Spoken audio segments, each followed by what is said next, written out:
우리가 신앙생활을 하다 보면 종종 있는 일임에도 불구하고 그때마다 이해가 잘 안 가는 일이 있습니다. 이런 경우입니다. 자, 분명히 하나님께서 말씀하신 것 같아요. 그리고 기도할 때도 확신이 듭니다. 그리고 그 말씀과 기도한 바를 바탕으로 해서 또 결단하고 살아냅니다. 그런데 아무 일도 일어나지 않는 거예요. 분명히 하나님께서 말씀하신 것 같기 때문에 그대로 말씀을 따라 살기만 하면 어떤 우리가 기대하는 놀라운 일이 일어나야 될 것 같은데 그 일이 좀처럼 일어나지 않더라는 거예요. 현실은 그대로입니다. 그쯤 되면 우리는 많이 고민합니다. 내가 믿음이 부족한 건가? 아니면은 하나님께서 주신 말씀이 다른 의미가 있는 것일까? 아니면 아직 하나님이 일을 시작하지 않으신 건가? 어쨌거나 나는 한다고 했기 때문에 내가 한다고 한 거에 대한 그런 결과가 따라오지 않으면 우리는 여러 가지 다른 변수들을 생각하기 마련이죠. 하지만 성경은 이것에 대해서 하나님께서 말씀하신 것이 분명하다면 우리는 걱정할 필요가 없다고 말합니다. 우리는 오늘 이 이야기를 또 스데반의 또 설교를 통해서 한번 확인해 보고자 합니다. 지금 스데반은 공회 앞에 서서 자기를 변호해야 되는 상황입니다. 근데 이거는 단순하게 자신의 억울함을 변호하는 자리가 아닙니다. 생명의 위협을 받고 있어요. 스데반이 그 자리에 왜 오게 됐습니까? 어떤 흉악한 범죄를 저질렀습니까? 사람들에게 원망받을 만한 행동을 했나요? 그렇지 않습니다. 그는 은혜와 권능이 충만하여서 많은 사람들 사이에서 하나님께서 행하시는 일을 또 이렇게 드러낸 그런 복음의 통로였을 뿐입니다. 우리 중에 누구도 스데반이 믿음이 없어서 그 자리에 왔다라든가 스데반이 하나님의 말씀을 들었음에도 불구하고 그 말씀대로 순종하지 않아서 그것에 대한 지금 벌을 받고 있다라고 말하지 않아요. 누가 보더라도 스데반은 믿음으로 살았어요. 그가 한 일 자체가 은혜와 권능에 따른 거 아닙니까? 하나님께서 은혜를 주셨고 하나님의 성령께서 그 안에서 역사하신 거예요. 당연히 좋은 일이 일어나야만 하고 또 놀라운 기대가 또 이렇게 충족되어야만 합니다. 놀라운 일은 일어나고 있었어요. 그대로 계속해서 그 놀라운 일이 확장돼 나가기만 하면 되는데 지금 공의 앞에 서서 신문을 받고 있습니다.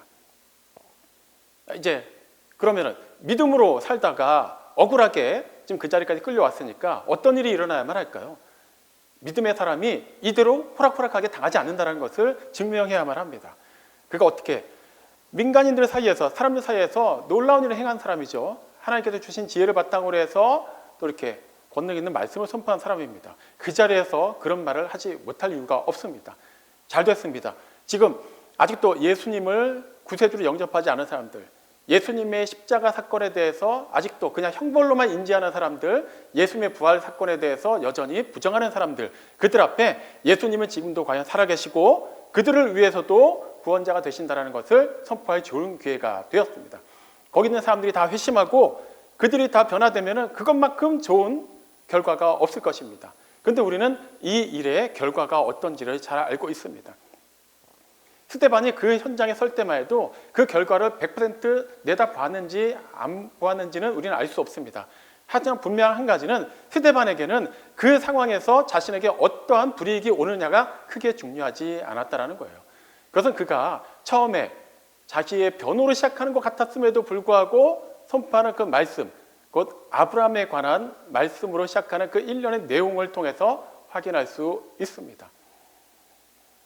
그는 처음에 아브라함이 메소포타미아에 있을 때 하나님께서 그를 부르신 사건부터 말을 하죠. 그 이야기는 이스라엘 사람들이면 다 아는 이야기입니다. 믿음의 조상 아브라함이 어떻게 갈대아 우르를 떠나서 이 약속의 땅에 이르게 되었고 어떻게 그 믿음의 후손들이 이날 이때까지 이르게 되었는지 그들은 잘 알고 있습니다. 근데 그 얘기를 굳이 꺼내는 이유가 무엇일까요? 그 당시 공회에 모여있는 사람들은 성전, 그 다음에 율법에 관한 분명한 기준이 있었어요. 그들에게 성전은 하나님의 집입니다. 그건 누구라도 인정하는 얘기죠. 하지만 그들은 거기에 멈춰 있었어요. 하나님은 성전 안에만 계시는 분이었어요. 그렇기 때문에 성전 안에서만큼은 하나님을 만나는 공간이고 하나님께 예배드리는 공간이고 하나님께서 말씀하시는 공간이라 생각해서 굉장히 그곳에서의 모든 언행을 엄격하게 규제를 가했습니다. 하지만 성전을 벗어나면 얘기가 달라지는 거예요. 성전 안에서만큼은 하나님을 의식하며 사는 척했지만 성전을 벗어나는 순간 그들은 하나님과는 크게 상관없는 그런 생각과 언어와 행동을 일삼았습니다. 또 그들에게는 자신들이 발을 딛고 서 있는 그 팔레스타인 지방, 그 이스라엘 땅, 그곳에 한정해서 하나님의 영광, 능력을 생각하고 있었어요. 자, 먼저 그들이 가지고 있는 그런 고정관념이 잘못됐다는 것을 도전한 겁니다. 아브라함이 하나님께 부르심을 받았을 때 그때는 지금 이스라엘 민족이 살고 있는 그 이스라엘 땅이 있지도 않았어요. 아직 가나안 땅이 주어지지도 않았을 때입니다. 성전 당연히 없었습니다. 그런 율법 규례 없었습니다. 그런데도 하나님은 아브라함을 부르셨다는 거예요. 그 이방인들이 살고 있는 땅, 아직 율법이 주어지지도 않은 그 시기에 하나님께서 그에게 나타나셨다는 거예요. 하나님은 장소와 시간과 사람들이 생각하는 어떤 규정되어 있는 범위를 벗어나서 초월해서 역사하시는 분이라는 것을 먼저 밝혀줍니다. 즉, 그 사실을 밝히는 게 왜 그렇게 중요할까요? 그들이 하나님에 대해서 잘못 알고 있는 것은 단지 하나님은 이런 분이신데 이 정도밖에 모른다라는 차원에서만 우리가 살펴볼 문제가 아니기 때문이에요. 잘못 알고 있기 때문에 그들의 삶에서, 그들의 가치관, 그들의 삶의 태도에서 확연하게 드러나는 모순이 있었기 때문이에요. 반면에 스데반은 그 모순을 완전히 깨트린 사람으로 그들 앞에 서 있는 겁니다. 자, 그렇다면 우리 먼저 아브라함 이야기를 다시 한번 처음부터 주목해 볼 필요가 있어요. 하나님께서 그에게 말씀을 주시고 그를 불러내셨어요. 자, 그다음에 내가 지시할 땅으로 가라. 그 땅을 너에게 주겠다. 너희 후손에게 주겠다라고 약속하셨어요. 하나님의 약속입니다. 100%죠. 근데 실제 그가 가나안 땅에 이르렀을 때 상황이 어떻습니까? 오늘 스데반도 그 얘기를 그대로 하죠. 하나님께서는 발붙일 만한 땅도 유업으로 주시지 않았다는 거예요. 우리 식으로 표현하면 손바닥만한 땅 한 평 주지 않으셨다는 거예요. 아니, 하나님께서 분명히 잘 살고 있는 아브라함을 굳이 메소포타미아에서 불러내실 때 가나안 땅으로 가라. 내가 지시할 땅으로 가라. 내가 너에게 주겠다라고 약속을 하셨으면 가자마자 그 땅이 딱 펼쳐져야 되는 거 아닌가요? 여기서부터 여기까지는 분명한 너의 땅이고 아무도 그거에 대해서는 이의를 제기하지 못하게 하겠다라고 분명 어떤 약속에 따른 징수라도 주시거나 그 가나안 족속들도 인정할 수밖에 없는 어떤 분명한 사인이 있어야 될 텐데 그렇지 않았다라는 거예요. 그래서 히브리서 11장 9절 말씀을 보면 아브라함이 그 약속의 땅을 어떻게 살았는가를 이렇게 표현합니다. 나그네처럼 살았다라는 거예요. 장막을 치며 살았다라는 거예요. 장막을 쳤다라는 게 천막을 쳤다라는 의미가 무엇이죠? 언제든지 떠날 때가 되면 떠나야 될 준비가 되어 있다라는 거예요. 지금 여러분 중에 천막 치고 사시는 분이 계신가요? 없습니다. 왜 그러죠? 집이 있기 때문이에요. 그냥 고정된 집, 내가 사는 동네, 내가 사는 삶의 터전이 있기 때문에 굳이 요즘에 유행하는 것처럼 어디 캠핑을 가지 않는 이상, 어디 여행을 가지 않는 이상은 우리는 천막을 치고 잘 필요가 없습니다. 근데 아브라함은 그렇게 살았다라는 거예요. 언제든지 떠날 준비를 했다라는 거예요. 그런데 그 표현을 하면서 히브리서 12장이 굉장히 핵심적인 단어를 먼저 서두에다가 집어넣습니다. 아브라함은 믿음으로 약속의 땅에 거하였으나 나그네처럼 천막을 치며 살았다라는 거예요. 믿음으로 살았다고 합니다. 자, 우리가 생각하는 믿음으로 산다는 건 어떤 것일까요? 하나님이 약속을 주셨어요. 가나안 땅을 주시겠다고 약속하셨으니까 가나안 땅에 가는 순간 우리는 믿음으로 뭘 해야 됩니까? 이곳은 이제 하나님께서 나에게 주신 땅이다라고 선포하고 어디서부터 어디까지 내가 또 집도 짓고 사람들이 많으면은 또 성읍도 이렇게 만들고 해서 또 나의 세력을 형성하고 어쨌거나 하나님께서 약속하신 거니까 누구도 뭐라 할 수 없고 분명히 이 일은 이루어져야 된다고 생각하겠죠. 그러면 이제 가나안에 원래 살고 있었던 원주민들과 충돌이 생길 수밖에 없습니다. 그럼 어떻게 할까요? 우리는 믿음으로 구하는 거야. 하나님 약속하시지 않았습니까? 이 땅 나에게 주신 땅 아닙니까? 이 사람도 쫓아내 주시던가 알아서 사라지게 해주시던가 이들이 스스로 그냥 하나님께서 강권적으로 역사하셔서 그냥 내 땅이라고 인정할 수밖에 없게 해주시던가 이렇게 기도하면서 40일 금식을 할 수도 있고요. 철야 기도를 할 수도 있고요. 새벽마다 나와서 기도할 수도 있어요. 그게 우리가 생각하는 믿음으로 사는 삶일 것입니다. 근데 아브라함은 어떻게 합니까? 믿음으로 그는 나그네처럼 살았다고 해요. 약속을 받았는데도 불구하고 그 약속이 당장 현실에서는 0% 하나도 이루어지지 않았는데 그는 어떻게 믿음으로 나그네처럼 살 수 있었을까요? 그의 기준은 당장의 소유에 있지 않았기 때문이에요. 그럼 여기서 또 다른 질문을 한번 제기해 보죠. 그럼 하나님께서는 아브라함을 기껏 약속까지 하시고 가나안 땅으로 불러주셨는데 왜 그에게 곧장 그만이 살 수 있고 그의 가족이 전혀 다른 사람들의 눈치를 보지 않고 떵떵거리면서 지낼 수 있는 그런 토지라든가 성읍을 주지 않았을까요? 이거는 굳이 어렵게 해석할 필요가 없습니다. 우리 어느 정도 인생을 살아보면 다 인정하는 부분이 있어요. 우리는 어떤 과정을 거치면서 결과를 이루기 위해서는 열심히 살아요. 하지만 그 결과가 이루어지고 나면 어떻게 됩니까? 이제 거기에 만족해요. 안주하고 더 이상 도전하고 싶은 마음이 예전 같지 않게 됩니다. 자, 이 가나안 땅은 원래 아브라함의 땅인가요? 아니에요. 아브라함 본래 살던 땅이 있습니다. 근데 본토 친척 아비집을 떠났어요. 그리고 전혀 연고도 없는 땅으로 가서 살아야 돼요. 그런 철저히 나그네로 간 게 맞습니다. 하지만 하나님께서 약속하셨어요. 그럼 어떻게 되는 거죠? 하나님께서 반드시 그에게 주실 땅이기 때문에 그는 주인 의식을 가지고 그 땅에서 살아야만 해요. 하지만 현실은 그렇지가 않아요. 그래서 그는 하나님의 그 약속의 때를 기다린 겁니다. 우리가 믿음을 얘기할 때 간혹 성경에 나와 있는 그런 믿음의 선진들과 큰 차별점을 보이는 영역이 바로 이 부분이에요. 우리는 지금 당장 여기서 나에게가 핵심이 될 때가 많아요. 하나님 이런 약속의 말씀을 주셨으면 이것이 나에게 주신 말씀이 맞다면 지금 이루어져야 되고 그리고 이곳에서 이루어져야 되는 거 아닙니까? 내가 지금 돈이 부족한데 지금 돈을 주셔야 되지 않을까요? 내가 지금 건강이 굉장히 약한데 건강을 주셔야 되는 거 아닙니까? 내가 지금 사업을 이렇게 운영하고 있는데 이걸 통해서 하나님께 영광 돌리고 또 성경도 많이 하려고 하는데 지금 어렵습니다. 그럼 지금 이 사업체를 하나님께서 뭔가 좀 잘 되게 해주셔야 되는 거 아닙니까?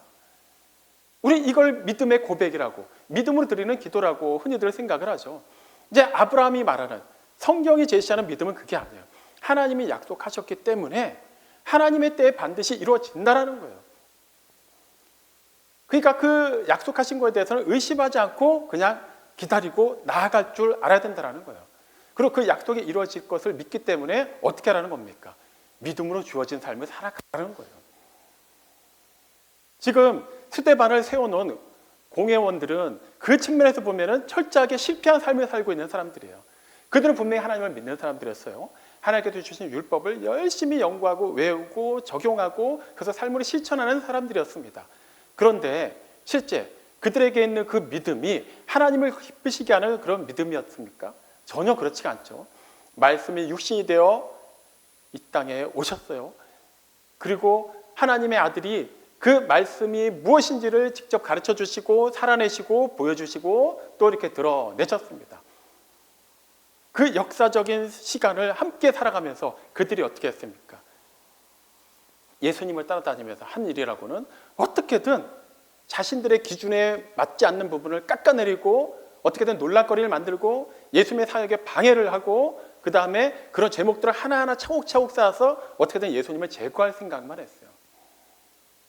하나님의 약속, 하나님의 말씀이 성취가 되어서 나타났는데도 불구하고 그들이 정해놓은 그 기준에 맞지가 않으니까 그거를 받아들이지 않아요. 그리고 철저하게 자신들이 정해놓은 그 틀 안에서 예수님을 집어넣고 예수님을 어떻게든 거기에 맞춰보려고 했습니다. 그들은 기다리지 않았어요. 하나님의 때에 대해서 기다리지 않았고 하나님의 말씀에 대해서 그 말씀이 궁극적으로 무엇을 의미하는가, 그 말씀이 인격이 되어 오심으로 인해서 어떠한 영향력을 끼치시는가에 대해서는 전혀 관심이 없었어요. 본인들이 생각하는 말씀의 기준, 본인들이 이뤄놓은 그 성취 기준에 따라서 천하의 하나님조차도 그들은 함부로 재단할 수 있는 위치까지 이른 것입니다. 아무리 겉으로는 거룩하게 살았다 하더라도 그들의 삶 자체가 이미 약속과는 전혀 동떨어져 있는 삶, 약속을 신실하게 따르지도 않고 그 약속의 말씀에 대해서 진지하게 고민하지도 않는 삶을 살게 되었던 거예요. 사람들끼리는 인정할 수 있는 삶이었어요.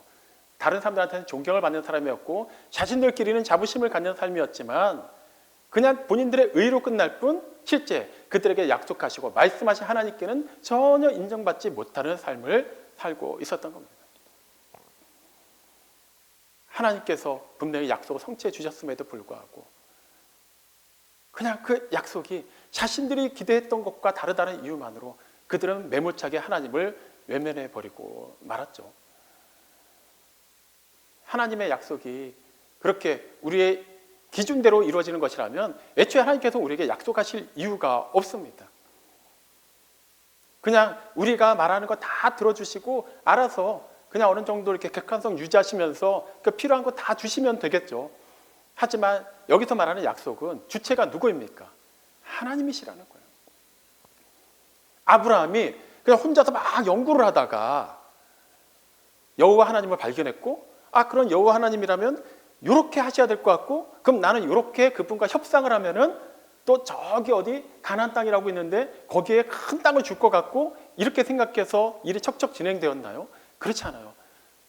전적으로 하나님의 주권적인 섭리하에서 아브라함을 부르시고 그에게 약속하시고 그를 이끌어 내신 거예요.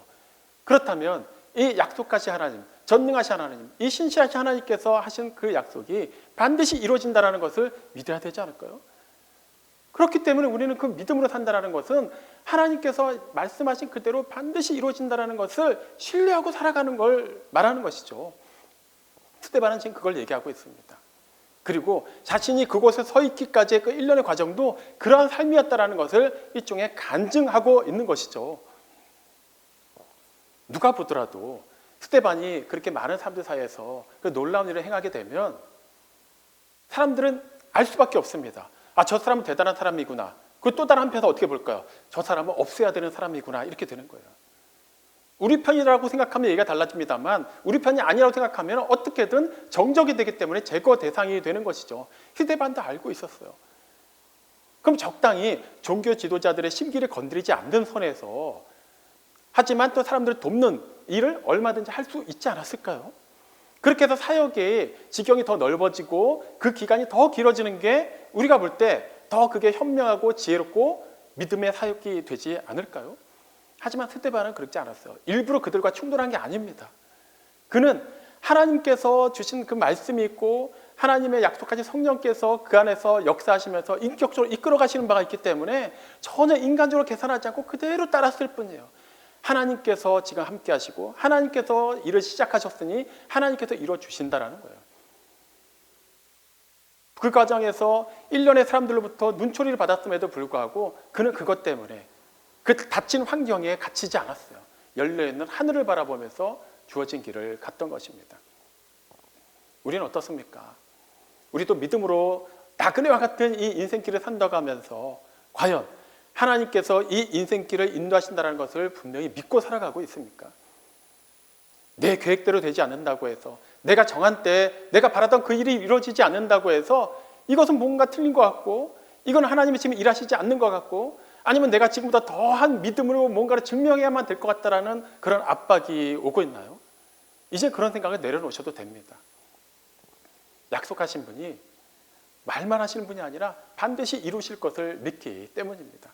다시 아브라함의 상황을 볼까요? 지금 가나안 땅에 왔습니다. 하지만 그에게는 분명히 하나님께서 말씀하신 게 있음에도 불구하고 자식이 없어요. 어느 정도 재산은 가지고 나왔지만 그것으로 계속해서 그 이방 땅에서 살아간다는 것은 한계가 있습니다. 발붙일 만한 땅도 없어요. 현실은 그냥 제로입니다. 그런데 하나님께서 말씀하신 것은 100%라는 거예요. 분명히 이 간극이 있음에도 그는 믿음으로 그 시간을 살아냈습니다. 그게 어떻게 가능했을까요? 히브리서 12장 13절 말씀을 보면 아브라함을 비롯한 믿음의 선진들은 그 약속을 받았음에도 불구하고 그것이 손에 잡히지 않았음에도 불구하고 멀리서나마 그것을 보고 환영했다라고 말합니다. 무슨 말일까요? 지금 분명히 약속을 받아서 그 약속의 땅에 왔는데 아무것도 이루어지지 않았어요. 하지만 멀리서나마 보이는 것. 분명히 하나님이 뭐라고 얘기하셨죠? 지금은 너가 발붙일 만한 땅이 없지만 내가 반드시 이 땅을 너와 너의 후손들에게 주리라. 아니 아직 아들도 없는데 후손들이라고 표현하시죠. 아직 내가 발붙일 만한 땅도 없는데 결과적으로 너에게 주겠다. 너의 후손들에게 주겠다라고 약속하세요. 근데 아브라함은 거기서 좌절하지 않아요. 믿음으로 살았다라는 거예요. 왜 그랬다고요? 멀리서나마 그것을 봤기 때문이에요. 아니, 멀리서 본 게 무슨 의미가 있을까요? 아니죠. 하나님께서 약속하신 것은 반드시 이루어지고 취소가 되지 않는다는 걸 알기 때문에, 그때는 온다는 걸 알기 때문에 그는 전혀 그거에 대해서, 그 현실에 대해서, 눈에 보이는 그 제로 베이스에 대해서 부정적으로 생각하지 않았다는 거예요.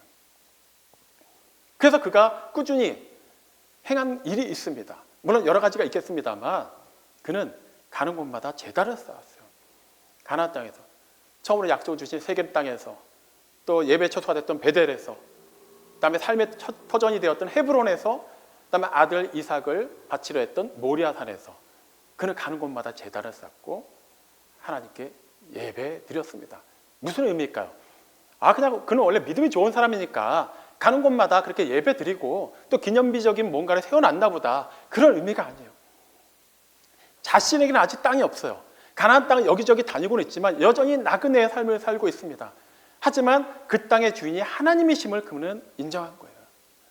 여기서 우리가 믿음의 사람이 하나님의 약속을 받고 어떠한 삶의 자세로 살아야 되는가를 다시 한번 살펴보게 됩니다. 하나님 약속하셨잖아요. 그러니까 내가 이걸 누려야 되지 않겠습니까가 믿음의 삶이 아니라는 거예요.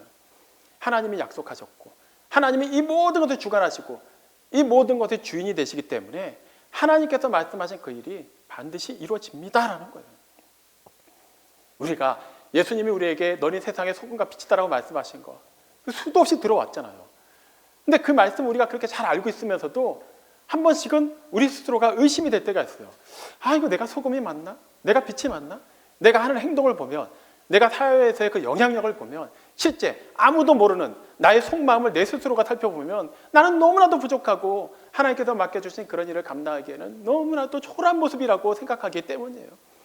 하지만 그것은 우리 스스로가 그냥 어느 기준을 충족히 해서 이제부터 나는 하나님의 빛이다, 세상의 빛이다라고 선포한 것인가요? 아니죠. 그 선포가 어디로부터 온 것입니까? 하나님이 우리에게 하신 선포예요. 우리가 하나님께 뭔가 이뤄가지고 이 정도면 되는 거 아닙니까? 이러는 것이 아니라 우리는 전혀 그럴 만한 위치도 자격도 없었는데도 불구하고 하나님이 그렇게 선포하셨어요. 무슨 의미입니까? 하나님이 그렇게 하시겠다라는 거예요. 그리고 하나님이 그렇게 하셨다라는 거예요. 이미 그 일이 이루어지고 있다라는 거예요. 창세기 1장에서 우리는 그 장면을 잘 볼 수 있죠. 하나님이 천지를 창조하실 때 어떻게 하십니까? 말씀으로 창조하시죠. 근데 말씀하시니까 어떻게 됩니까? 그 일이 그 즉시 이루어진다라는 거예요. 하나님께서 말씀하시고 나서 그 다음부터 막 천사들이 열심히 고민하고 의논해가지고 그걸 하나씩 이뤄놓은 건가요? 아니죠. 하나님이 말씀하시죠. 빛이 있으라 하시니까 곧 빛이 생겨난 겁니다. 마찬가지예요. 내가 지시할 땅으로 가라. 내가 너에게 줄 땅으로 가라.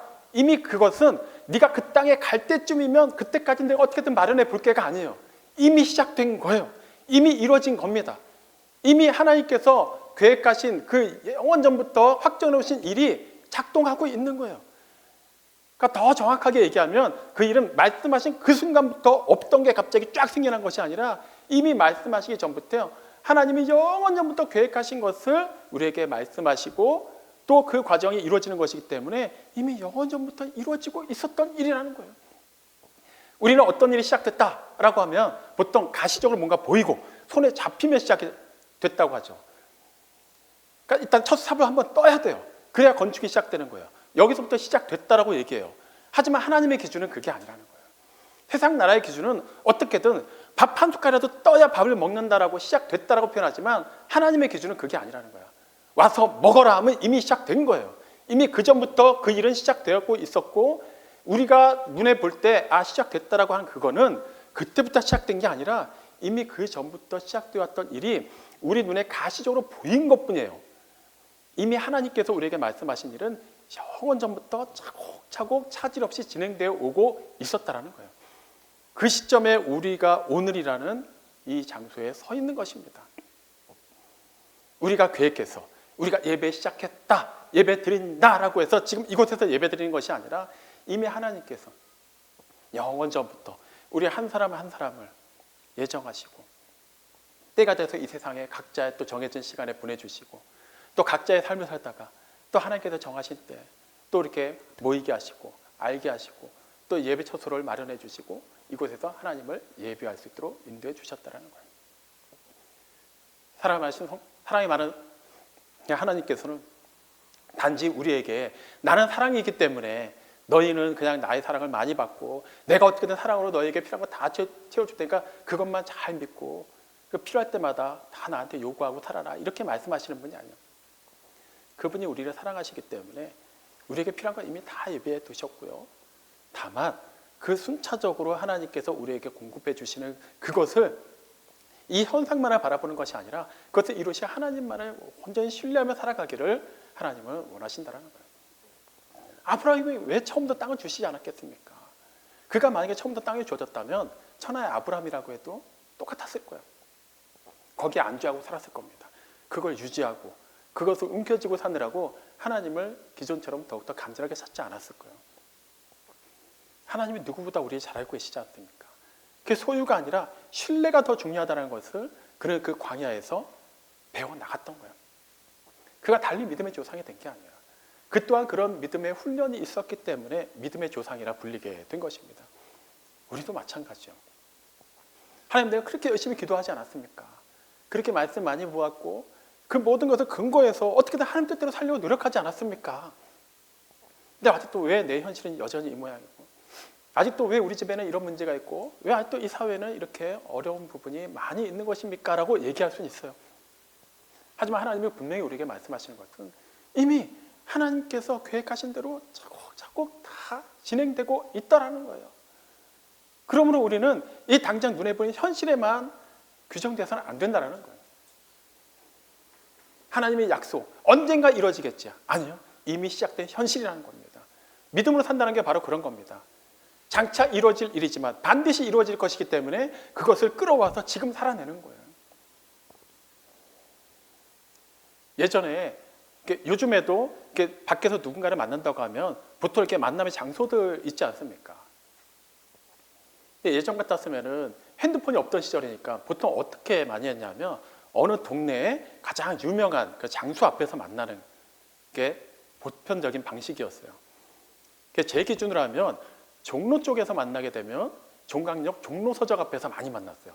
그쪽에 가면 사람들이 많이 있었어요. 토요일 같은 때. 강남 쪽에서 만나면 강남역 뉴욕제가 앞에서 많이 만납니다. 그럼 또 거기 사람들 엄청 많이 모여 있어요. 여러분 그거 아십니까? 지금은 그냥 스마트폰 하나만 있으면 가족끼리 있어도 다 그거 보면서 시간 보낼 수 있지만 예전에 그런 게 없었잖아요. 그러니까 누군가를 만날 때 보통 뭐 하고 있었는지 아세요? 신문을 보든지 책을 보든지 아니면 그냥 하염없이 그 약속 상대를 기다리고 있든지 그냥 셋 중에 하나였어요. 그러니까 만약에 지하철역 입구 쪽이다. 그러면 그 입구 쪽만 바라보고 있는 거예요. 언젠가 나올 테니까. 저도 그런 경험이 많았는데요.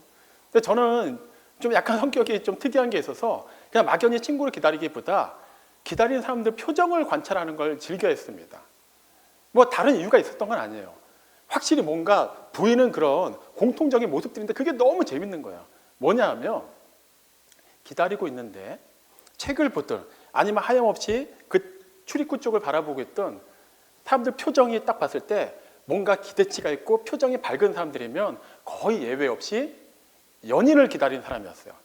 나중에 기다리면서 이렇게 한 상씩 만나는 거 보면 되게 그런 경우였어요. 근데 그냥 크게 뭐 표정 변화가 없이 이렇게 기다린 경우면 남자인 경우면 거의 그냥 남자친구가 나오더라고요. 그럼 막 투덜댑니다. 야, 왜 이제 와? 막 이러면서 막 그러고 그냥 또 이제 그 다음 장소로 가는 거예요. 근데 정말 사랑하는 사람을 기다리는 사람은 표정부터 다르고요. 만나도 다릅니다. 우리 기다렸지? 그럼 아니야, 나도 금방 왔어. 저는 알거든요. 저 사람도 한참 기다렸는데. 기다리는데도 그 기다림에 대해서 지루함이 없는 거예요. 기대가 있는 거예요. 그러니까 표정부터가 다른 겁니다. 버스터미널, 뭐 기차역, 공항 이런 데서 다 경험해 보셨을 거예요. 이렇게 내가 탈 교통수단을 기다리다 보면 여기저기서 누군가는 통화를 합니다. 통화 내용 중에 이런 내용들 들어보셨을 거예요. 나 이제 곧 출발해. 몇 시간 오면 도착해. 그 몇 시쯤이면 갈 수 있어. 뭐 이런 식의 얘기예요. 재밌지 않습니까? 아직 출발도 안 했어요. 아직 버스, 기차, 비행기 타지도 않았습니다. 근데 이미 몇 시간 후를 다 예언을 해버려요. 그 아예 확정을 해서 얘기를 합니다. 어떻게 된 거죠? 이 부분에 대해서 전혀 의심하지 않기 때문이에요. 가다가 갑자기 교통사고 나면 어떡하지? 비행기가 갑자기 막 떨어지면 어떡하지? 이런 생각하면 아예 타지도 않죠. 그러니까 이거에 대해서는 분명한 신뢰가 있으니까 그러니까 당연히 원래 티켓에 적혀있는 그 시간대로 상대방한테 통보를 하고 나도 그걸 기다리는 겁니다. 전혀 초조함이 없어요. 그러니까 자기 할 거 하면서 때되면 다 탑승하고 그렇게 가는 겁니다. 목적지까지. 하물며 우리가 교통수단 하나를 타더라도 이렇게 신뢰를 가지고 평온하게 기다릴 줄 알고 상대방을 기다리면서도 조금 늦더라도 전혀 초조해하지 않고 오히려 기쁜 마음으로 기다릴 줄 아는데 사람은 변하잖아요. 교통수단도 때에 따라서는 생각지도 못했던 교통체증이 걸릴 수도 있고 파업이 있으면은 또 평소보다 지하철을 늦게 올 수도 있어요. 그런 변수가 있었지만 하나님은 그런 변수가 전혀 없으신 분이죠. 늘 100%시고 늘 신실하시고 늘 변함 없으시고 늘 한 번 하신 말씀은 끝까지 이루시는 분이십니다. 그분이 우리에게 약속하셨어요. 그분의 때를 기다리라고 하십니다. 휴대반이 지금 그걸 한 거 아닙니까? 그는 단지 공회원들에게 나는 아브라함이 살아낸 삶을 통해서 이런 깨달음을 얻었는데 당신들은 그것도 모르고 여전히 이 성전과 율법에 매어서 살고 있습니까? 그걸 신랄하게 비판하기 위해서만 이 얘기를 하는 게 아니에요. 그 스스로가 그런 삶을 살아냈어요. 아브라함이 광야에서도 하나님의 약속에 의지하여서 당장 발붙일 만한 땅이 없음에도 불구하고 나그네의 삶을 믿음으로 살아냈던 것처럼 그도 그 살기 어린 사람들의 눈빛 속에서도 그 상황에 갇히지 않고 눈을 들어 하늘을 보았다라는 거예요. 그동안 그런 삶을 살아왔기 때문에 그가 나중에 어떻게 고백합니까? 보라, 하늘문이 열리고 인자가 하나님 보좌 우편에 서신 것을 내가 보노라 라고 얘기해요. 그렇기 때문에 그의 얼굴이 천사의 얼굴과 같을 수 있었던 겁니다. 사랑하는 성도 여러분, 우리도 살아가면서 분명히 하나님 뜻대로 산다고 하는데도 불구하고 생각처럼 뭔가 이루어지지 않는 그런 답답한 현실을 겪을 때가 많이 있습니다. 하지만 이제 우리는 낙심할 필요가 없습니다. 우리가 생각하는 어떤 조건이 갖춰져야만 하나님의 일이 시작되는 것도 아니고 하나님의 일이 이루어진 것도 아니고 우리는 아무것도 준비하지 않았음에도 불구하고 이미 영원 전부터 우리를 예정하시고 우리를 이 땅에 보내시고 지금 이 시간에 살아내게 하시는 하나님께서 계획하신 그 일은 차질 없이 진행돼 가고 있습니다. 그 진행돼 가는 연속 과정 중에 한순간이 지금 이 순간이라는 걸 잊지 마십시오. 그렇기 때문에 우리는 이 예배에 집중하는 겁니다. 믿음으로. 이 예배가 끝나면 우리는 각자 집으로 돌아갑니다. 믿음으로 갈 겁니다. 또 집에서 우리가 각자 해야 될 일이 있고 또 가족들과 해야 되는 많은 일들이 있고 또 내일부터 주중 일과가 시작됩니다. 이 또한 우리는 믿음으로 살아낼 것입니다. 당장은 똑같은 일상이고 전혀 달라지지 않고 어쩌면 내가 힘들다고 여기는 현실이 그대로 존재할 수도 있습니다. 하지만 우리는 언제든지 이 세상을 떠나서 영원히 나를 또 맞이하시고 나를 위해서 처소로 예배하신 하나님 나라를 향해서 나가는 자들입니다. 기꺼이 이 나그네의 인생을 사는 것을 주저하지 않고 나갈 수 있습니다. 그것이 믿음으로 사는 삶입니다. 그러면 이 세상 사는 동안 우리는 그냥 힘들게 살다가 그냥 겨우겨우 살다가 천국 가서야 위로받는다는 얘기인가요? 절대 그 얘기 아니죠. 하나님께서 약속하신 일 계속해서 이루어주고 계십니다. 또 이루어질 것입니다.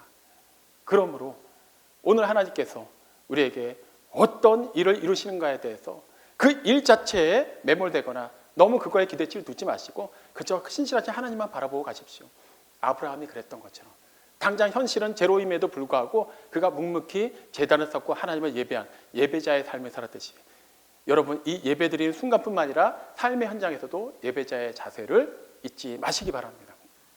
그렇게 우리가 이미 시작된 그 현실 하나님의 그 약속을 하루하루 또 누리고 또 성취해 나가고 그것을 믿음으로 또 바라보면서 나아갈 때 하나님께서 반드시 그 예정하시고 우리에게 약속하신 크고 놀라운 일을 이루어주실 것입니다. 이 모든 놀라운 일에 신실하게 또 역사하신 하나님을 바라보면서 또 기쁨으로 주어진 삶을 사명자의 자세로 살아내는 우리 모두가 되기를 주님의 이름으로 축원합니다. 아멘.